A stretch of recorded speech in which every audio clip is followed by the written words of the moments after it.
संविधान है ये दो शब्दों से बना है, सम जोड़ विधान। सम मतलब क्या होता है, कितने लोग जानते हैं? बराबर।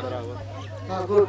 सम मतलब होता है बराबर और विधान मतलब होता है निराकरण, मतलब सभी चीजों का बराबर तरीके से इसमें निराकरण किया गया। के बीच मिस्टर अजय कुमार दास, ग्राम चंदेगढ़, आप अपनी बात को सभा स्थल में रखें और अपने जो भी ज्ञान है उसको दिखाने का काम करें। धन्यवाद। सभी को क्रांतिकारी जय भीम। ये जो किताब रखा हुआ सभी को दिख रहा है ना, ये क्या है?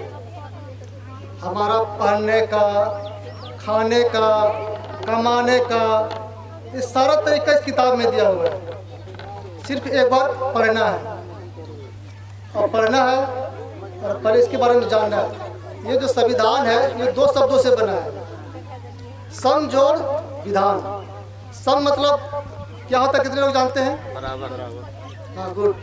सम मतलब होता है बराबर और विधान मतलब होता है निराकरण, मतलब सभी चीजों का बराबर तरीके से इसमें निराकरण किया गया। ठीक, हम लोग जैसे उदाहरण के तौर पर मान लें, हम लोग काम करते हैं, अभी जो प्राइवेट काम करते देखते होंगे 12 घंटा काम करते हैं।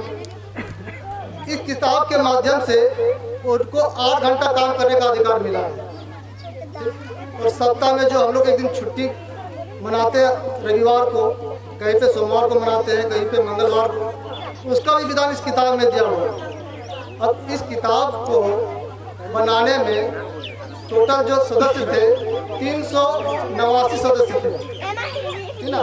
और 389 सदस्यों में कुछ दिनों बाद क्या हुआ, कुछ लोग भाग गए तो बचा 299। अब उस 299 सदस्य में भी हमारे देश के जो सदस्य थे वो मात्र 77 सदस्य थे। कितने सदस्य थे? 77। अब उस 77 सदस्यों में एक समिति का निर्माण किया गया और समिति का निर्माण करने के पीछे कारण ये था कि देखा जाता क्या कि धीरे धीरे क्या है, हमारे जो संविधान का कार्यकाल है उसको जल्दी पूरा करना है, तो धीरे धीरे क्या कर रहे हैं लोग यहाँ से छटते जा रहे हैं। इसलिए एक समिति का निर्माण किया गया जिसका नाम रखा गया प्रारूप समिति। अब उस प्रारूप समिति में कुछ सदस्य थे जो 7 थे। उस 7 सदस्यों में भी क्या हुआ कि कुछ लोग पर्सनल काम से विदेश चले गए, कुछ लोग बीमार पड़ के अपने घर में रहने लगे। तो अब ये सारा जिम्मेवारी किस पे आया? बाबा साहब।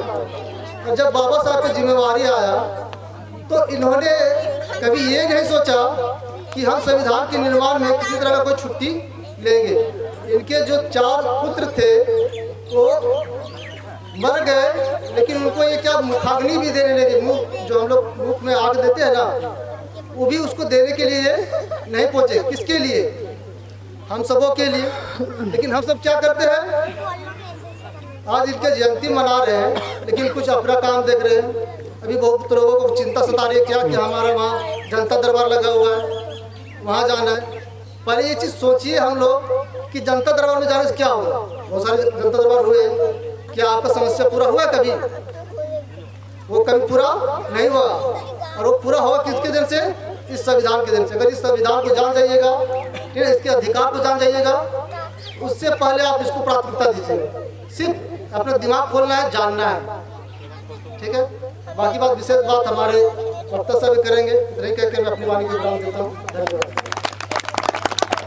बहुत बहुत धन्यवाद अजय जी।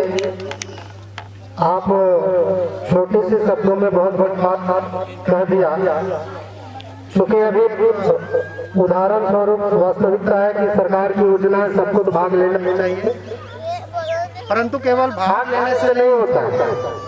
वास्तविकता ये होगी कि मेरा अधिकार कहाँ और कब मिलना चाहिए, और वो अधिकार जानने के लिए वास्तव में इस किताब का ज्ञान को लेना जरूरी है। और जब हम अगर ज्ञान हम खरीदते नहीं है तो मुझे ज्ञान की जरूरत कब होगी? तो ऐसे ऐसे सभाओं में मुझे ज्ञान आवेगा।